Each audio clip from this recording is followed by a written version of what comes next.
وهو الذي مرج البحرين هذا عذب فرات وهذا ملح أجاج وجعل بينهما برزخا وحجرا محجورا وهو الذي خلق من الماء بشرا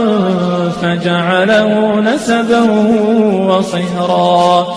وكان ربك قديرا ويعبدون من